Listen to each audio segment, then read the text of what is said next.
I'm comparing the new Nikon Z180 to 600 zoom lens up against the 400 TC 2.8. There's obviously a few major differences between these two, but the biggest one is that there's a $12,000 difference between the cost of these two lenses. So what could I possibly be comparing? You'll see coming up.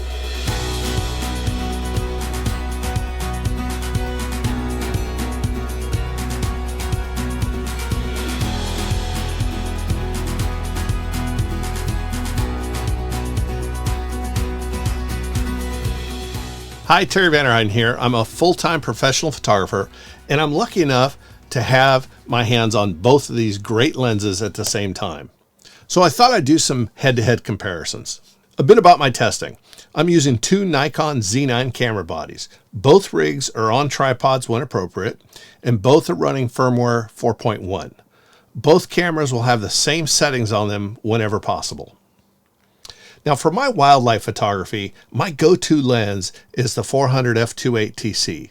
This is a professional S-series lens that Nikon's come out with for professional wildlife photographers as well as sports photographers. It's super fast at 2.8, and it has a built-in 1.4 teleconverter. So you can easily switch between 400 millimeters and 560 millimeters and then back again real quickly. This lens looks a little bit different here since it has lens coat on it. This is a product I like to use on my longer lenses to protect the barrel from getting scratches and dinged while I'm out shooting. The product, lens coat, which you can find at B&H and other places online, is a set of neoprene sleeves that you have to put in and install in order. Each section of the lens has its own sleeve and needs to be gingerly tugged and pulled to get it in the position on each section of this lens. Now, while I recommend putting a lens coat on all your long lenses, don't be in a hurry when you try to install it. It's going to take some time. The installation of one of these lens coats is kind of like trying to stuff a fat kid into a wetsuit. So take your time. I have a video on my channel that's a deep dive into the 180 to 600 zoom lens, and I'll leave a link up here and also in the description below. And it gives you everything you need to know about this lens. On the 400 TC, I'm going to give you a quick rundown on some of its features. The first thing you're going to probably notice is the front element is so large. It's much larger than this front element, you can see. So it's 2.8, where this one is, and it's 2.0 out throughout the whole lens, and this is 5.6 to 6.3. Now what happens is that makes this lens special is the fact that it has a 1.4 teleconverter built in. So when you flip this lever and get over into the teleconverter to make it up to 560 millimeters, then it actually switches to f4. So you've got 2.8 and f4. So two f-stops that you work with, where this one is variable up and down depending on if you're starting at 180, it's going to be 5.6, and then all the way up at 600, it'll be 6.3. So let's go down through the lens and I'll show you some of the cool features about it. One of the things that it has is a little slot here that you can pop in filters. And the filters that you can put in there are things like a neutral density filter or polarizer filter. Those are about the only things you really would need to put in there. And if it's a polarizing filter, you have a little dial on top that you can move the filter around to position it to get the right type of polarization on your image. And this is really great if you're shooting over ponds or lakes and you want to try to eliminate some of that reflection. It's really nice to have that ability. Now you lose a stop and a half when you put in a polarizing filter, but this lens is 2.8 to begin with, so you do have some freedom there, which is kind of nice. The other thing that you can do is you can put in ND filters, and I have a set. What's nice is these filters are really small, as you can see. Could you imagine bringing filters around that were this big that had to cover this lens? Man, what a disaster that would be. But in here, you can slide these little filters in. They sit in a little pouch, really easy to negotiate. In here, if you have the neutral density filters, if you're going to be shooting video, you're going to want to cut down the light a lot of times as the light goes through this lens to the camera. So if you're shooting in broad daylight and you're at 2.8 because you want that shallow depth of field, in order to get that on video, you need to have an ND filter, because in video, if you might realize, that in video you have to shoot at about a 60th of a second. Occasionally 125th, but mostly it's about a 60th of a second if you're shooting 30 frames per second. That's the shutter speed in order to get that smooth motion that you're looking for. So since you're shooting at a 60th of a second, at 2.8 on broad sunlight, you're not going to get there. You need to have something that's going to stop that down. And so you'll put in neutral density filters. You usually get a series of them of different densities in order to match the type of lighting that you're looking for. So this is a super handy feature to be able to put in filters into a long lens and still operate it like you normally would. So that works out great.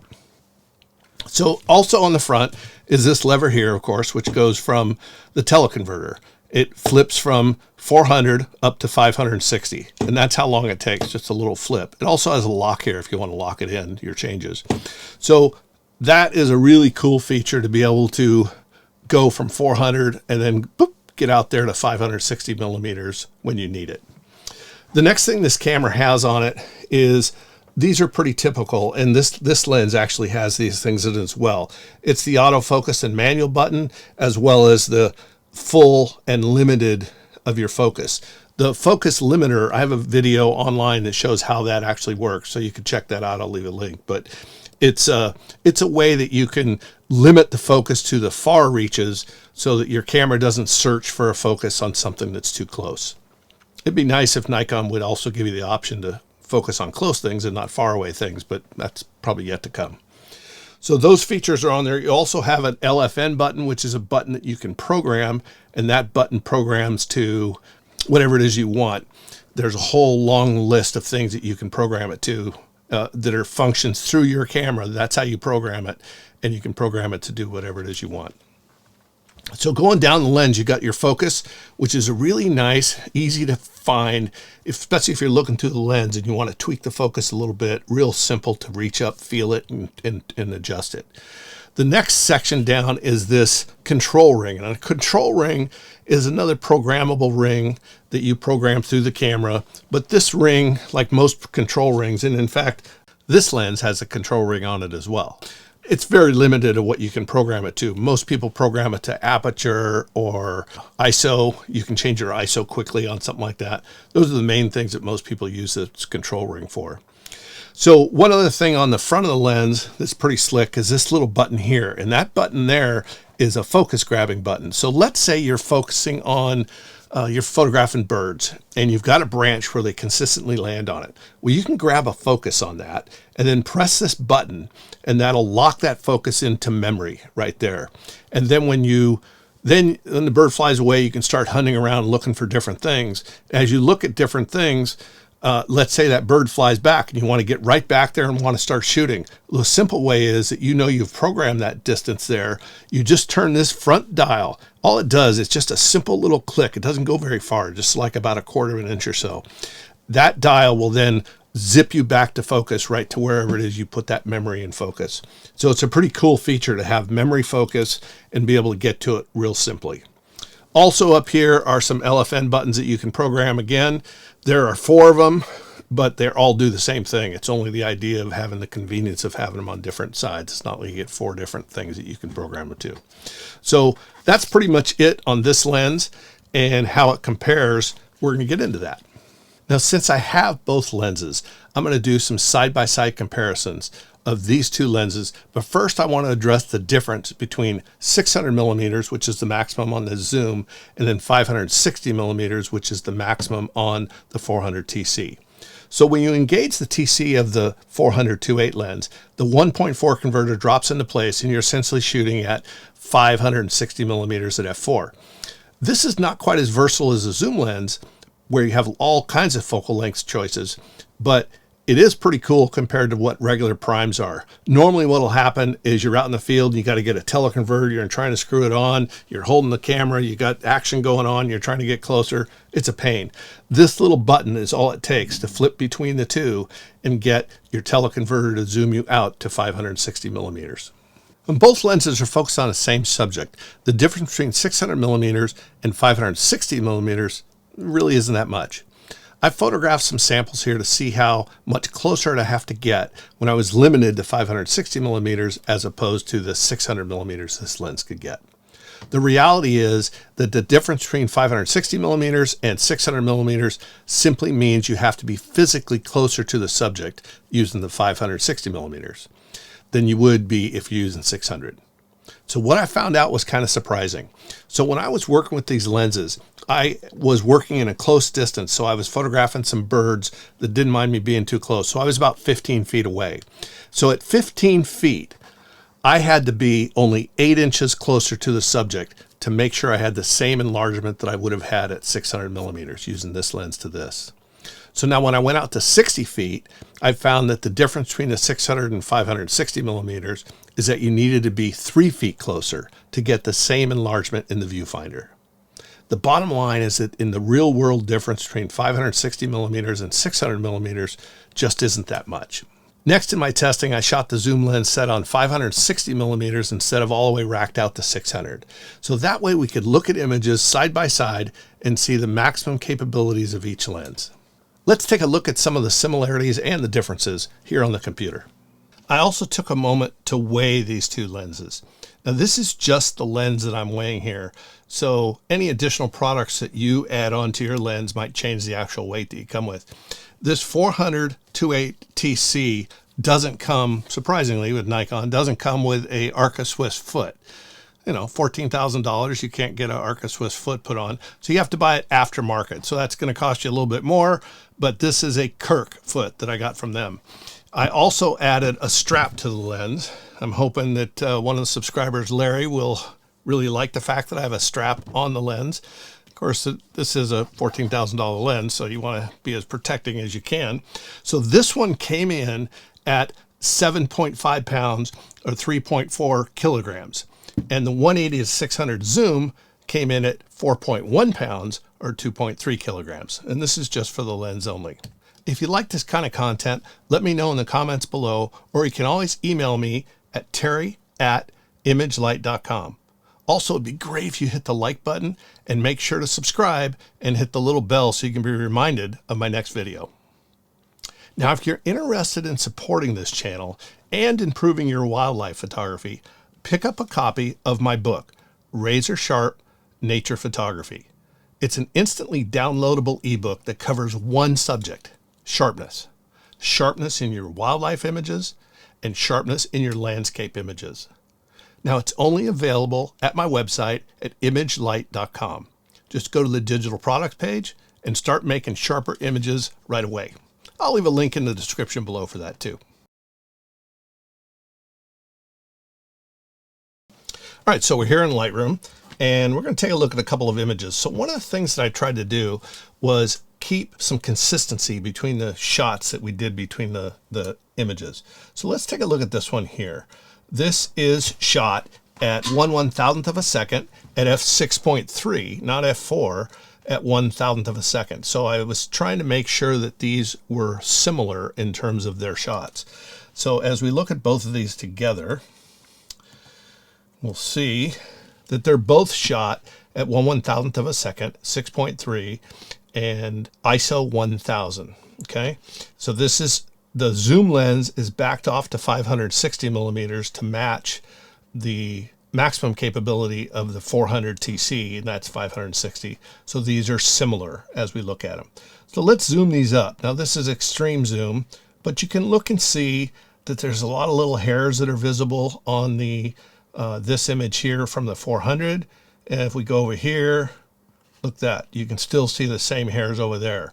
So as we look at both of these kind of far back, you'll notice that, possibly you'll notice on YouTube here, that this image here from the zoom lens, it's got a little more contrast to it, just a little more contrast than this one here. Now I prefer a little flatter image if I can get it. That way I can add contrast later or saturation in post if I want to. But this image here is just a little more contrasty in terms of the shot, which isn't really a deal breaker by any means. It's just something you got to keep in mind. So as we look at these, we're going to come back here and zoom these up to 33%. That's going to be just probably a little more realistic in terms of how these things look side by side. So these were shot almost the same time. I had both cameras set up, pressing both the buttons at the same time. And you can see that the images are pretty similar. And you know, when you end up shooting, keeping everything the same, the shutter speed and the f-stop and the ISO, you're really not going to see a difference. When you can do both the images at the same settings, you're really not going to see a big difference between these images. So over here we have a $14,000 lens, and over here we have a $2,000 lens. And in a close-up situation like this, they're pretty close. So let's take a look at another set of images. And these were of a bird that was in my neighborhood. And I wanted to photograph both of them. And I did these almost at the same time. It was the same bird. He just moved a little bit in between moving from camera to camera. You'll see over here, we have the 400 TC. We have it racked out to 560 with that teleconverter on. You'll see that the shutter speed is 1/1250th of a second at f4 at 2500 ISO. Over here, we've got the Nikon Zoom 180 to 600, and it's shot at 6.3. And the shutter speed is 1/800th of a second, 1/800th of a second rather. And that one I backed off to 560, so it indeed was the same focal length as the TC lens. So check this out. The first thing you're probably going to notice when you look at these two images is how the background is much softer. So when you're shooting at f4 versus f6.3, you're going to get a softer background. That's going to fall off and be creamier and look nicer. So this is one of the things that you're paying for when you buy an ultra expensive prime lens like this, is the backgrounds are going to really fall away real quickly. The other thing you're going to see is, let's go ahead and zoom these up. In fact, you know what? Let's zoom these up to 100%. So as we look at this here closer, take a look at the eye and the detail around the eye. It's obviously real good. And the same thing that happens over here. We got pretty good detail in this eye on this image here. And again, we're between these two, you know, it's pretty close.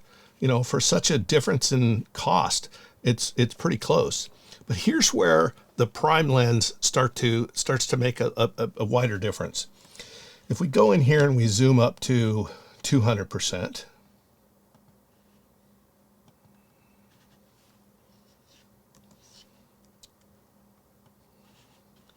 we start looking at some of the detail. So here we have the bird's head, and we can see all the feathers around the eye. And we also see at 2500, we start to see some grain, some noise in the shadows here. So as we zoom this up to 200%, you can see good detail in the bird's face and around the eye, but we're also starting to pick up a little bit of noise here in the background. When we come to this shot, the 400 TC, and you can see the grain and the noise that started to develop over here on the side in the darker areas. That's where you notice it more, but the colors inside the face are actually pretty good. So if we move over to this image, which is the zoom lens, we take a look, and you can see that that noise is quite a bit more prominent. A lot more noise in around the bird's eye as well. So if we switch between these two, you can see here's detail around the eye, and you can see the yellow that's coming through on those feathers. And here, this is a little mottled looking. Okay. The other thing that happens is we start losing some detail in the feathers, and it's replaced with some noise and some color noise. Where over here, we still have pretty good detail in the feathers. So you are paying for a little bit more when you are getting a lens like this. And what you're paying for is you're paying for the ability to not shoot as such a high of an ISO. So in this case, we're shooting at 2500 for the ISO on this shot. And with the zoom lens, we had to shoot at 6400. We also gave up some shutter speed. So this is 1/800th of a second, and this one is shot at 1250. Okay, because in a similar lighting situation, you're going to probably give up some ISO, and you're going to probably give up some shutter speed, because generally these lenses you're going to be shoot maximum wide open. And I encourage that because you're going to get the best separation between your subject and the background when doing that. So what loses in this kind of a comparison is the shutter speed. Generally, you're going to lose shutter speed. So as you try to photograph something one of these more expensive lenses does for you is it allows you to shoot a little earlier in the morning and a little later in the evening because the light's lower, right? In lower light situations, you can shoot a little bit longer and start a little bit earlier with a wide, fast prime lens. Now, for a professional photographer, that's sometimes worth it. Having the ability to shoot a little bit longer, spend a little more time with your subject, and get the shot that you need to get. For somebody who's posting to Instagram or Facebook, and that's generally how their images are consumed, this zoom lens actually is pretty darn good. For $2,000, and that's what it is now. It might go up, but for $2,000, it's a really fine lens. And if you're not publishing images to magazines, if you're not making prints for the wall, large prints for the wall, you're not going to see that much of a difference between these two lenses. It's only when you get into those refined details where a professional needs to have that super high quality, not only in focus from edge to edge, but also in a situation where you can shoot a little bit longer, you can shoot at a faster shutter speed to capture motion where you may not be able to do that with a 6.3 lens. So that's essentially what you're paying for. Is it worth the difference of $12,000? That's entirely up to you. But I think that in this kind of a scenario, most people are using images to share on Facebook, to share on Instagram. And in those cases, you probably don't need to spend for a gigantic lens that's heavier. We know it's heavier. We know it's a little bit bulkier. And it's expensive, so you have to take more care with it as you're out shooting. But for a professional, then most professionals want the very best they can get. And that's going to be the fastest possible lens. If they came out with a lens like this that was, 1.4, it would still sell, because getting the ability to have a faster lens gives us more opportunity to shoot in lower light. And that means we can get more opportunity for more photographs. So I think that really sums it up between these two lenses.